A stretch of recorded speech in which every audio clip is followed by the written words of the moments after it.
Sejarah dan misteri adanya peradaban kuno di Papua diyakini merupakan salah satu peran dalam terciptanya peradaban dunia saat ini. Meskipun Papua dikenal dengan keindahan alamnya, ternyata Papua juga menyimpan misteri yang belum terpecahkan. Papua adalah pulau terbesar kedua di dunia, dan juga Papua dikenal memiliki keanekaragaman alam yang indah, dan juga memiliki banyak hewan yang eksotis. Pada sekitar tahun 200 Masehi, ahli geografi yang bernama Ptolemy menyebut pulau ini dengan nama Labadios. Lalu pada tahun 600 Masehi, Kerajaan Sriwijaya menyebut nama Papua dengan nama Janggi. Tidore memberi nama pulau ini dan penduduknya sebagai Papua, yang kini sudah berubah dalam penyebutan menjadi Papua.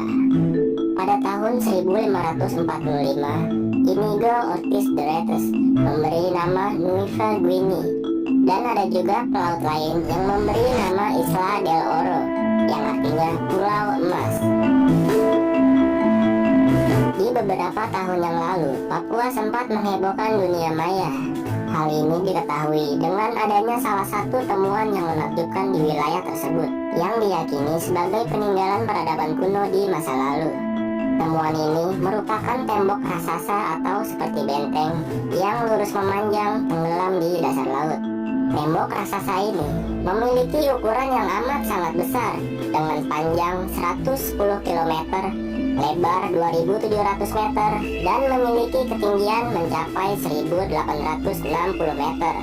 Sebuah bangunan yang sangat fantastis. Jika dilihat secara detail, struktur ini lebih mirip dinding atau tembok karena strukturnya yang lurus memanjang secara sempurna sepanjang 110 km.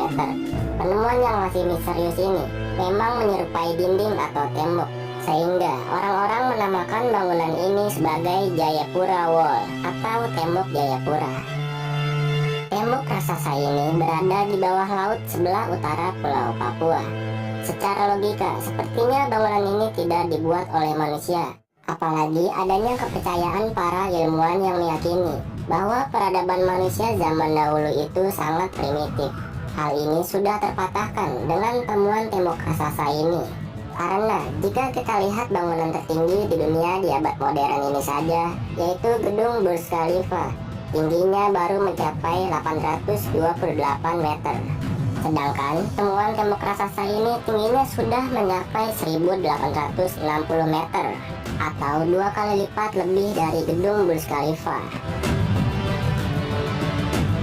Hingga sampai saat ini belum diketahui secara pasti siapa yang membangun tembok raksasa ini, untuk apa tembok ini dibangun, dan bagaimana cara membangunnya. Ada dugaan tembok ini dibangun oleh ras raksasa yang dipercayai pernah hidup di bumi ribuan tahun yang lalu dan kini telah punah. Bukti keberadaan bangsa raksasa adalah banyaknya kerangka raksasa yang ditemukan di berbagai tempat di belahan dunia ini. Temuan kerangka-kerangka ini memperkuat fakta adanya keberadaan bangsa raksasa yang pernah hidup dan eksis di bumi ini. Dulu saat bangunan ini baru ditemukan, bangunan ini bisa dilihat dari Google Maps. Tetapi setelahnya ada sebuah kejanggalan. Entah kenapa setelah temuan ini viral dan mendunia, tiba-tiba struktur tembok raksasa ini langsung dihilangkan atau dihapus oleh Google Maps pada 2012 lalu. Apa alasan Google Maps menghilangkan gambar tersebut? Apakah ada sesuatu yang disembunyikan? Jika memang benar itu sebuah bangunan tembok, maka dibutuhkan teknologi yang sangat maju, canggih, dan tenaga usaha yang ekstra untuk membuat bangunan yang sangat besar dan masih tegak kokoh hingga sampai saat ini. Belum diketahui apakah peradaban kuno sebelum Masehi di Papua terdapat kerajaan. Mungkin bisa jadi zaman dahulu terdapat sebuah peradaban yang maju di Papua. Atau mungkin saja ini ada kaitannya dengan peradaban Atlantis yang telah hilang tenggelam oleh lautan. Banyak misteri di dunia ini yang masih belum terpecahkan, termasuk tembok raksasa di bawah laut Papua ini. Entah bangunan ini adalah peninggalan bangsa Atlantis atau bukan, masih belum diketahui secara pasti. Tetapi mengingat wilayah Indonesia yang sangat luas, tidak tertutup kemungkinan bisa saja masih banyak misteri peradaban kuno yang masih tersembunyi. Salah seorang penulis yang bernama Ruben Osborne dalam bukunya Indonesia Secret War, The Guerrilla Struggle in Irian Jaya, menjuluki pulau ini sebagai surga yang hilang. Saat ini Papua juga disebut-sebut sebagai surga kecil yang jatuh ke bumi. Kisah tentang masyarakat Papua di masa lampau, wilayah Papua masih menyatu dengan benua Australia. Daratannya juga lebih luas dari yang kita ketahui sekarang.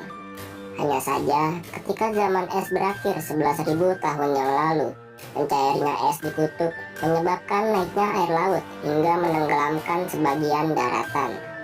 Selain luas, Papua juga digadang sebagai wilayah dengan kekayaan alamnya yang luar biasa menguntungkan.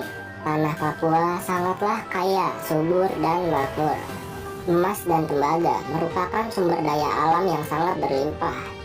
Hingga kini pun Papua terkenal dengan produksi emasnya terbesar di dunia dan berbagai tambang kekayaan alam yang melimpah. Selain kaya, konon diyakini memang ada peradaban yang maju di Papua. Bahkan di masa lampau meski terisolir di tengah hutan belantara, mereka sudah mempunyai penerangan yang memadai. Sangat mungkin di Papua adanya peradaban yang maju dengan keberadaan emas yang melimpah.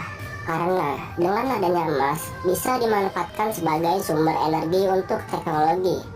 Emas adalah konduktor terbaik yang bisa mengalirkan listrik lebih cepat. Maka teknologi akan semakin kuat dan membuat teknologi semakin canggih ketika adanya keberadaan emas di wilayah tersebut. Maka dari itu, leluhur Nusantara di Papua masa lampau dengan teknologi yang sangat canggih memungkinkan untuk bisa membangun sebuah tembok raksasa dan megah. Tidak menutup kemungkinan masih banyak peninggalan-peninggalan peradaban leluhur Nusantara yang hebat, seperti halnya piramida Gunung Padang, yang ternyata piramida leluhur Nusantara jauh lebih tua daripada piramida Giza di Mesir. Sangatlah luar biasa leluhur Nusantara di zaman dahulu. Maka dari itu, mari kita semua membuka mata, hati, dan pikiran. Bangkitkan kesadarannya, bangkitkan pemikirannya. Janganlah mudah percaya dengan bualan kata-kata omong kosong orang-orang barat yang menulis ulang sejarah leluhur kita, membelokkan sejarah kita, menyembunyikan sejarah asli leluhur kita, dan mengatakan leluhur Nusantara adalah orang-orang yang bodoh dan primitif. Karena mereka ingin kita selalu terbelakang dan selalu menjadi budak mereka. Itulah sekilas pembahasan kali ini tentang temuan tembok raksasa di dasar laut Papua. Bagaimana pendapat kalian? Silakan tulis di kolom komentar. Jika suka dengan pembahasan seperti ini.